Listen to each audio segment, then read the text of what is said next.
Sarah Martinez had always prided herself on having the most beautiful lawn in Meadowbrook Estates.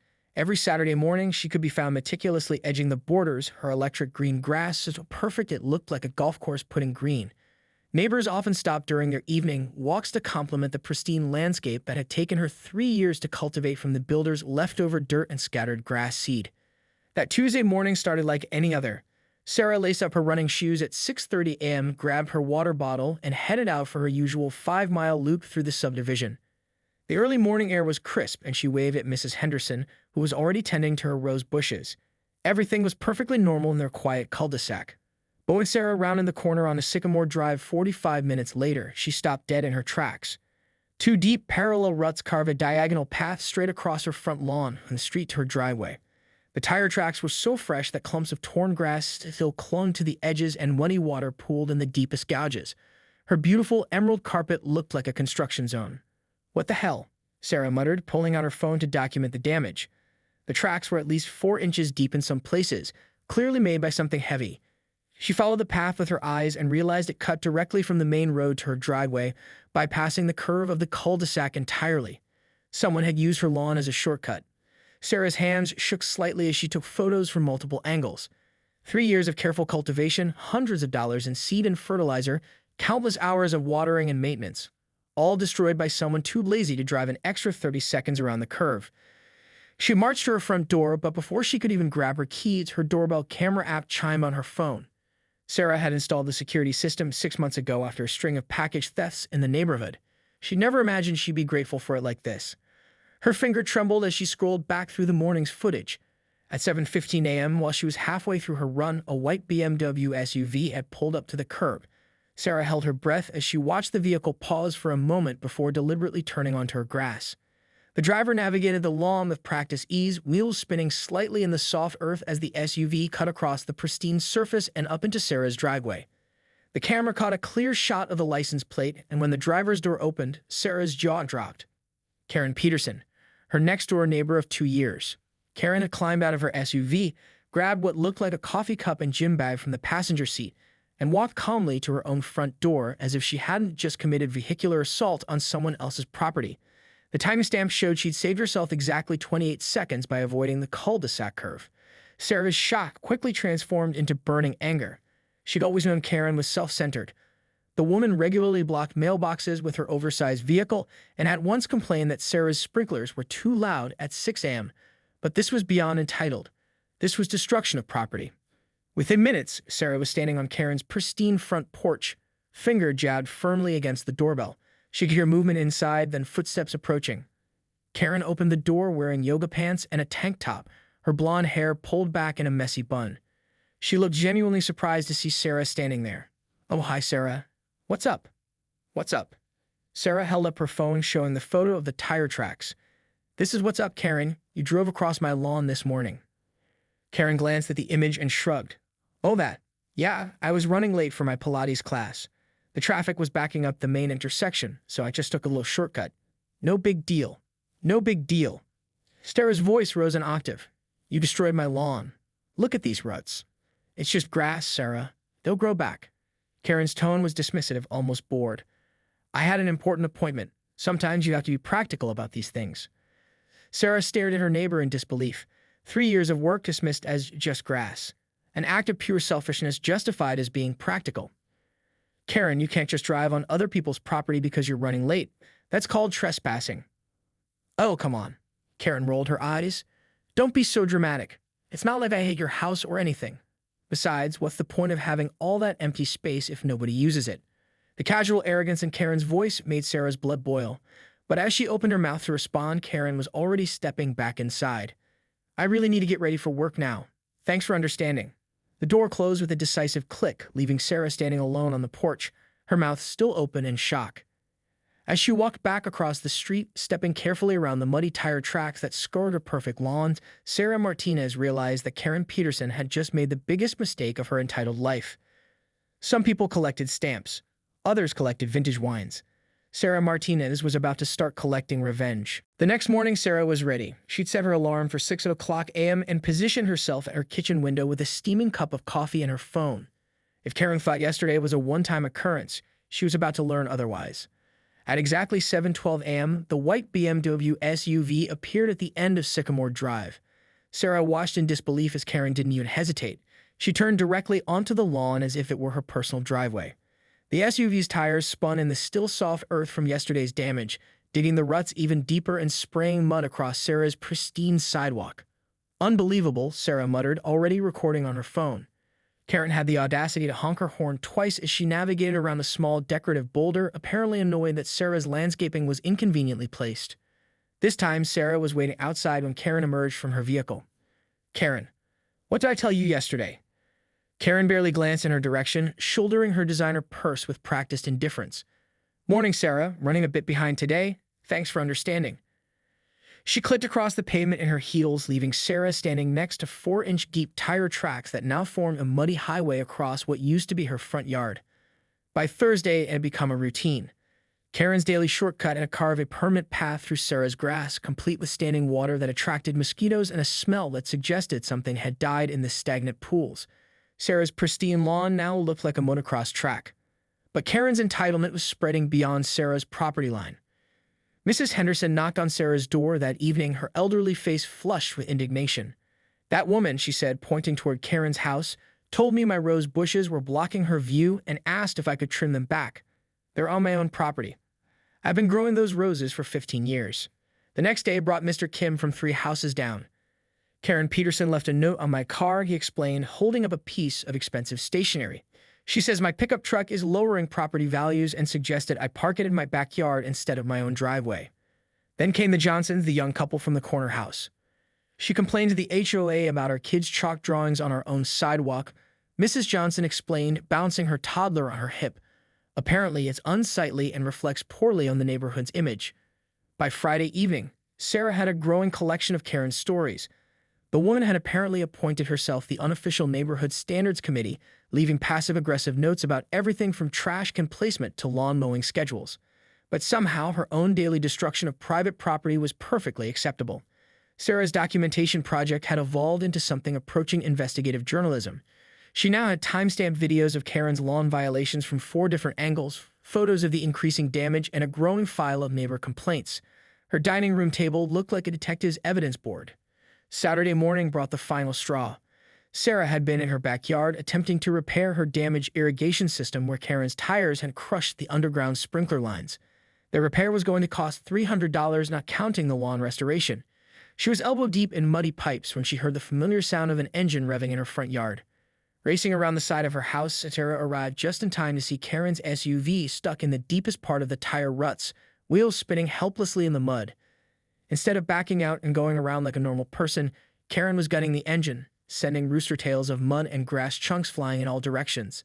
The spinning tires finally found traction, launching the SUV forward with such force that it clipped Sarah's mailbox, sending it spinning like a pinwheel before it crashed into Mrs. Henderson's carefully maintained flower bed. Karen barely slowed down.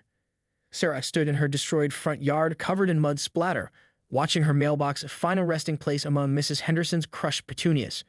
Her hands were shaking, not with shock this time, but with pure crystalline rage. She pulled out her phone and scrolled through her contacts until she found the number she'd been saving for exactly this moment. "Jennifer, it's Sarah Martinez. Remember how you said if I ever needed legal advice to give you a call? Well, I think it's time we had that conversation." Jennifer Walsh had been Sarah's college roommate and was now a property law attorney with a reputation for creative solutions to neighbor disputes. More importantly, she had a wicked sense of humor and absolutely no patience for entitled behavior. "Tell me everything," Jennifer said after Sarah explained the situation. "And I mean everything. Dates, times, witnesses, documentation. If Miss Karen wants to play property games, let's make sure she knows all the rules." As Sarah walked through her muddy wasteland of a front yard, stepping over chunks of torn sod and around pools of standing water, she felt something shift inside her chest. The helpless anger was crystallizing into something much more dangerous: determination. Karen Peterson had made 2 critical miscalculations. First, she'd assumed that her victim would simply accept the abuse and move on. Second, she clearly never heard the old saying about making sure you know who you're dealing with before you pick a fight. Sarah Martinez had spent 3 years creating the perfect lawn. She was about to spend the next 3 months creating the perfect revenge. And unlike Karen's daily shortcuts, Sarah's solution was going to be permanent. Jennifer Walsh arrived at Sarah's house the following Tuesday evening carrying a leather briefcase and wearing the kind of smile that usually preceded someone's very bad day. She surveyed the destruction in Sarah's front yard with the clinical eye of someone who'd spent years turning property disputes into cautionary tales. Jesus, Sarah, she really did a number on your lawn. Jennifer crouched down to examine the tire ruts, now so deep they become miniature trenches. How much do you estimate the damage at? Between the lawn restoration, irrigation repair, mailbox replacement, and Mrs. Henderson's flowers that I'm paying for out of guilt, about $2,000. But that's not really the point anymore. Jennifer stood up, brushing mud off her hands. No, I imagine it's not. You want to make sure this never happens again, and you want Karen to understand exactly why her behavior was unacceptable. I'd want her to regret the day she decided my property was her personal shortcut. Good. Jennifer's grin widened. Because I've been researching property law all weekend, and I think I found something that's going to make your day. They settled in Sarah's kitchen with coffee and Jennifer's laptop. A screen filled with legal documents, city ordinances, and what appeared to be historical property law precedents. Here's the thing about property rights, Jennifer began, pulling up a document. Most people think they end at obvious things like fences and no trespassing signs. But the law is much more nuanced than that. For instance, did you know that in this county, property owners have the right to install reasonable protective measures to prevent trespassing? Define reasonable. That's where it gets interesting. The statute mentions fences, gates, barriers, and this is the good part, natural or artificial impediments designed to discourage unauthorized access. The key word is impediments. Sarah leaned forward. What kind of impediments? Jennifer clicked to another screen showing historical legal cases. Well, there's precedent for ditches, decorative water features, raised planters, artistic installations. The law is surprisingly flexible as long as the impediment serves a legitimate purpose beyond just blocking access, such as landscaping improvements, erosion control, aesthetic enhancement, property value increase. Jennifer's eyes sparkled with mischief. Or in this case, what about drainage improvement? I noticed you mentioned standing water and mosquito problems from the tire ruts. Sarah felt a spark of understanding. You're suggesting I solve my drainage problem. I'm suggesting you solve several problems at once: drainage, trespassing, property enhancement, and, if we're creative enough, neighborhood entertainment. Jennifer pulled up photos on her laptop. Medieval castles, ornate gardens, and elaborate water features filled the screen. Tell me, Sarah, what do you know about moats? Moats? Sarah blinked. Like castle moats? Exactly like castle moats. Historically, they serve multiple purposes: defense, drainage, aesthetics, and demonstrating the owner's status. Modern landscape architects use them all the time, though they usually call them water features or decorative drainage systems. Sarah stared at the images of ancient fortifications, her mind racing. You're not seriously suggesting I dig a moat around my front yard? Not around your whole yard, just along the property line where Karen's been trespassing. Think about it. It solves your drainage problem by collecting runoff. It's a legitimate landscaping improvement, and it makes unauthorized vehicle access challenging. Jennifer clicked to a new tab showing modern residential water features, elegant stone-lined channels, decorative bridges, and sophisticated drainage systems that looked more like art installations than defensive fortifications. The beauty of it, Jennifer continued, is that it's completely legal. You're not blocking access to your property. People can still use your driveway. You're not creating hazard on public property. It's entirely on your land. You're improving drainage and adding a unique landscape feature that will probably increase your property value. Sarah walked to her window and looked out at the muddy wasteland that used to be her front lawn. How would I mean the logistics. I've already thought of that. Jennifer pulled up another website. Serene Waters Landscaping specializes in residential water features.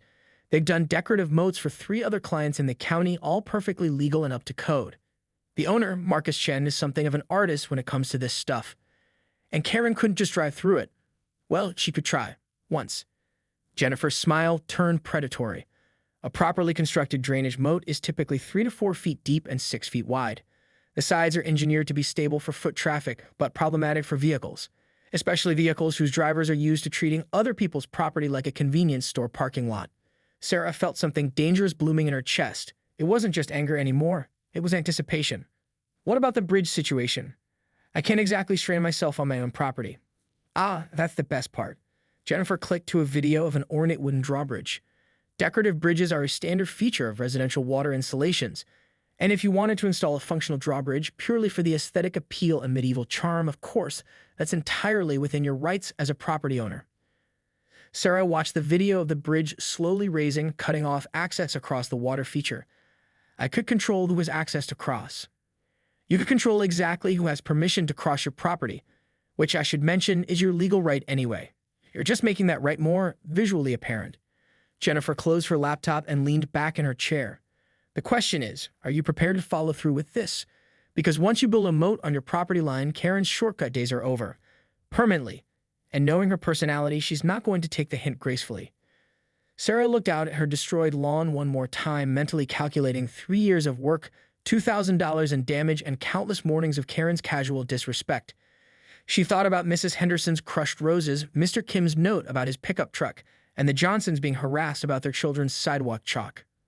Jennifer, she said slowly, what's the timeline on a project like this? Marcus Chen could have permits pulled and construction started within 2 weeks. Total timeline, depending on complexity, maybe 3 to 4 weeks. And it would be completely legal. Completely legal, properly permitted, and professionally installed. Just a homeowner making improvements to her property's drainage and aesthetic appeal. Sarah turned back to her friend, and Jennifer saw something shift in her expression. The helpless frustration had been replaced by the focused determination of someone who found the perfect solution to an impossible problem. Make the call, Sarah said. I want to meet with Marcus Chen tomorrow. You're sure about this? Sarah smiled for the first time in days. It wasn't a nice smile. It was the smile of someone who just realized that the best revenge wasn't getting mad. It was getting creative. Karen Peterson wanted a shortcut, she said. I'm about to give her all the shortcuts she can handle. Marcus Chen arrived at Sarah's house on a Wednesday morning driving a pickup truck that looked like it belonged in a landscaping magazine. The bed was filled with rolled blueprints, soil analysis equipment, and what appeared to be a scale model of a medieval castle. He was exactly what Sarah had expected from Jennifer's description, an artist who happened to specialize in defensive water features. So, Marcus said, surveying the tire-rutted disaster zone that was Sarah's front yard, Jennifer tells me you need a drainage solution with some personality. That's one way to put it. Sarah gestured toward the muddy trenches. My neighbor has been using my lawn as her personal highway. I'd like to make that more difficult.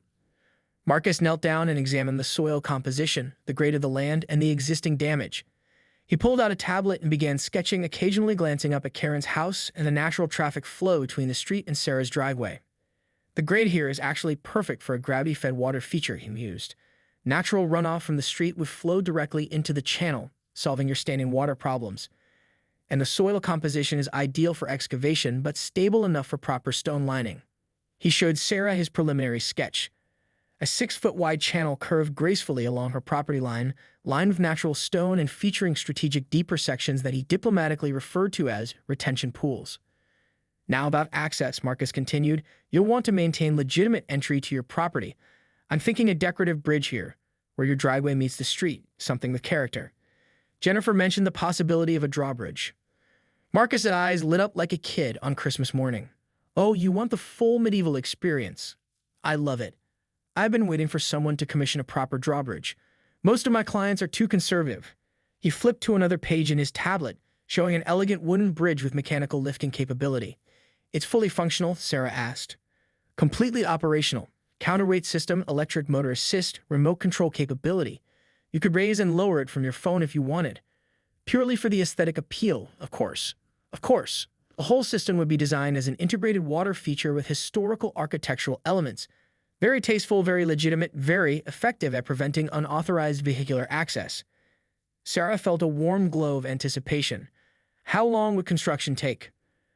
3 weeks, assuming no permit delays. I already checked with the city. Water features under 4 feet deep don't require special permits as long as they're properly engineered for drainage. The bridge will need a building permit, but I have a good relationship with the inspector. They shook hands, and Marcus promised to have his crew start excavation the following Monday. Sarah spent the weekend watching Karen's daily lawn destruction with the satisfaction of someone counting down to Christmas. Monday morning brought a convoy of trucks, excavators, and very confused neighbors. Sarah had strategically failed to mention her landscaping project to anyone except Mrs. Henderson, who she'd sworn to secrecy. The element of surprise was crucial to her plan. Karen, unfortunately, was out of town at a yoga retreat in Sedona, missing the first week of construction entirely. Sarah almost felt cheated out of the immediate gratification, but Marcus assured her that the anticipation would make Karen's return even more satisfying. The excavation took 3 days. Sarah watched from her kitchen window as Marcus's crew carved a precise channel along her property line, following the existing tire ruts like they were archaeological artifacts.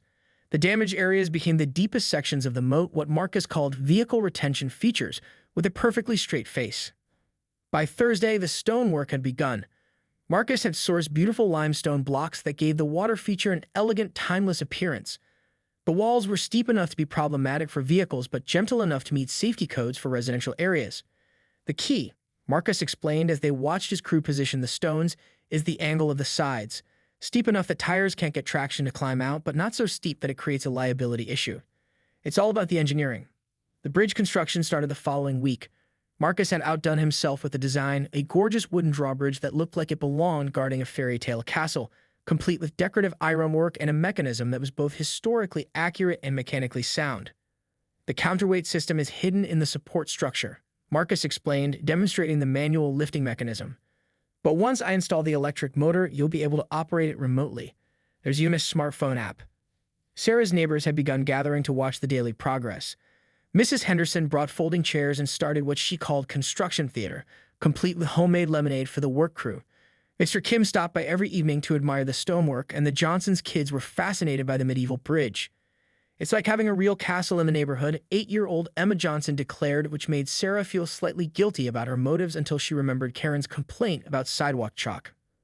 By the second week, word had spread throughout Meadowbrook Estates. Sarah's front yard had become the neighborhood's primary entertainment venue. Even people from other subdivisions drove by to see the castle house with the moat. You know, Mrs. Henderson said one evening as they watched Marcus's crew install the bridge's lifting mechanism, I haven't seen tire tracks on anyone else's lawn since construction started. Funny how that works. Sarah hadn't thought about it, but Mrs. Henderson was right. Karen's reign of automotive terror had apparently been more widespread than anyone had admitted. The mere sight of serious property protection measures seemed to have reminded the entire neighborhood about the concept of staying on designated roadways. Have you heard from Karen? Mr. Kim asked, joining their evening construction viewing party. She gets back from Sedona tomorrow, Sarah replied, trying to keep the anticipation out of her voice. Oh, this is going to be good, Mrs. Henderson chuckled. I've been waiting 2 years for someone to teach that woman some manners. Thursday evening, Marcus put the finishing touches on the water circulation system. The moat filled slowly, crystal clear water flowing in a gentle current from the street side intake to the decorative spillway near Sarah's driveway. Solar-powered underwater lights created a magical glow as dusk settled over the neighborhood. The drawbridge was fully operational, complete with a smartphone app that Marcus had designed himself. Sarah could raise and lower the bridge with a simple tap, and the mechanical system was so well engineered that it operated almost silently. It's beautiful, Sarah said, standing on her newly restored lawn and admiring the elegant water feature that now protected her property line. The moat looked like it had been there for decades, a natural part of the landscape that just happened to make unauthorized vehicle access impossible. And completely functional, Marcus added with satisfaction. That channel is 6 feet wide and 3.5 feet deep. The retention pools are even deeper. Anyone trying to drive through that is going to have a very memorable experience. Friday morning, Sarah woke up early and positioned herself at her kitchen window with coffee and her phone. Karen's yoga retreat was scheduled to end today, and her flight landed at 9:30 a.m. If she followed her usual pattern, she'd be home by 11 o'clock and making her illegal shortcut run by 11:15. At 11:12 a.m., the white BMW SUV appeared at the end of Sycamore Drive.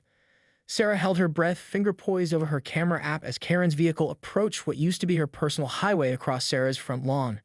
What happened next was going to be worth every penny of the construction costs. Karen's white BMW SUV slowed as it approached Sarah's property, and even from her kitchen window, Sarah could see the exact moment confusion set in. The vehicle came to a complete stop at the street curb, and Sarah imagined Karen staring at the elegant stone-lined moat where her personal highway used to be. The SUV sat there for a full 30 seconds. Sarah could practically hear the mental calculations happening inside. Surely this was some kind of mistake, some temporary construction project that would be removed once Karen explained how inconvenient it was. Then, with the confidence of someone who'd never encountered a problem she couldn't bulldoze through with sheer entitlement, Karen pulled forward. The BMW's front wheels hit the edge of the moat with a splash that sent water cascading over the limestone walls. For a brief, glorious moment, the vehicle seemed to hover at the edge like a cartoon character who'd run off a cliff. Then physics took over. The SUV plunged nose first into 3.5 feet of crystal clear water with a splash that could be heard 3 houses away. The rear wheels spun helplessly in the air for several seconds before settling back down, leaving the entire vehicle sitting at a 45-degree angle with its expensive leather interior rapidly filling with water.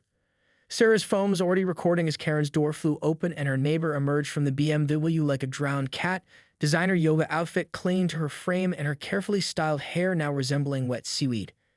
"What the hell is this?" Karen shrieked, standing waist-deep in the moat and gesturing wildly at her submerged vehicle. By this point, the neighborhood had mobilized. Mrs. Henderson appeared at her front window with what looked like opera glasses. Mr. Kim emerged from his garage with a lawn chair, clearly prepared to enjoy the show. The Johnson family had gathered on their front porch like they were watching a parade. Sarah stepped outside, maintaining the concerned expression of a helpful neighbor. "Oh my goodness, Karen. Are you okay? What happened?" "What happened? What happened?" Karen's voice reached a pitch that probably caused dogs to howl 3 blocks away. "You put a freaking moat in your front yard. This is insane. This is illegal. I'm calling the police." "It's a drainage feature," Sarah replied calmly, pulling out her phone to show Karen the city permits. "Fully approved by the city planning department. I got tired of the standing water and mosquito problems from all the tire ruts in my lawn." Karen's face cycled through several shades of red as she processed this information. "You did this because I drove on your lawn a few times? This is completely insane. You're going to pay for the damage to my car." "Actually," Sarah said, consulting her phone, "according to my insurance company, vehicles that trespass on private property aren't covered under my liability policy. But I'm sure your insurance will cover the damage once you explain how your car ended up in my water feature." The sound of sirens in the distance indicated that someone had indeed called emergency services. Within minutes, the street was filled with a fire truck, 2 police cars, and an ambulance. Karen's BMW SUV sitting in the middle of a moat apparently qualified as a legitimate emergency. Fire Captain Rodriguez surveyed the scene with the weary expression of someone who'd seen everything twice. "Ma'am," he said to Karen, "can you explain how your vehicle ended up in this water feature?" "She put a moat in her yard," Karen sputtered. "This is entrapment. This is harassment. This is—" "Ma'am," Officer Martinez interrupted gently, "this appears to be a legitimate landscape feature on private property. Do you have permission to drive on this property?" Karen's mouth opened and closed several times without producing sound. "Because," Officer Martinez continued, consulting his tablet, "we have several documented complaints about unauthorized vehicles on this property, and the owner has every right to install barriers to prevent trespassing." The fire department's extraction process became the most entertaining thing to happen in Meadowbrook Estates since the time Mr. Peterson, no relation to Karen, had accidentally mowed his lawn while sleepwalking. It took 2 tow trucks, a small crane, and 45 minutes to remove the BMW from its watery grave. By the time Karen's vehicle was finally extracted, dripping muddy water and making concerning grinding noises, half the subdivision had gathered to watch. Someone had started a small betting pool on whether the engine would turn over. It didn't. "Ma'am," Officer Martinez said to Karen as she stood dripping beside her deceased BMW, "I need to issue you a citation for trespassing on private property and destruction of landscaping." "Destruction of landscaping?" Karen's voice cracked. "Look at my car." "Yes, ma'am. You'll need to file a claim with your insurance company for that. But you did cause damage to this water feature when you drove into it. That's going to be another citation." As the police finished their paperwork and the tow truck hauled away Karen's waterlogged SUV, Sarah noticed something beautiful happening. Her neighbors weren't just watching anymore, they were talking. Mrs. Henderson was sharing stories about Karen's rose bush complaints. Mr. Kim was describing the note about his pickup truck. The Johnsons were explaining about the sidewalk chalk incident. For the first time in 2 years, the entire neighborhood was united in something, the shared recognition that Karen Peterson's reign of entitled behavior had finally met its match. The story went viral by Tuesday. Someone had filmed Karen's dramatic emergence from the moat and posted it on TikTok, with the caption, "Entitled Neighbor Meets Medieval Justice." By Wednesday, it had 3 million views and spawned hundreds of reaction videos. By Friday, Karen Peterson had become a cautionary tale about respecting other people's property, and Sarah's moat had been featured in architectural magazines as an innovative approach to defensive landscaping. The interview requests were overwhelming. Sarah politely declined most of them, but she did agree to speak with Better Homes and Gardens about creative solutions to neighborhood disputes. "The key," she told the reporter, "is making sure your solution serves multiple purposes. My water feature improved drainage, enhanced my property value, and solved my trespassing problem all at once." Karen, meanwhile, had become notably less visible in the neighborhood.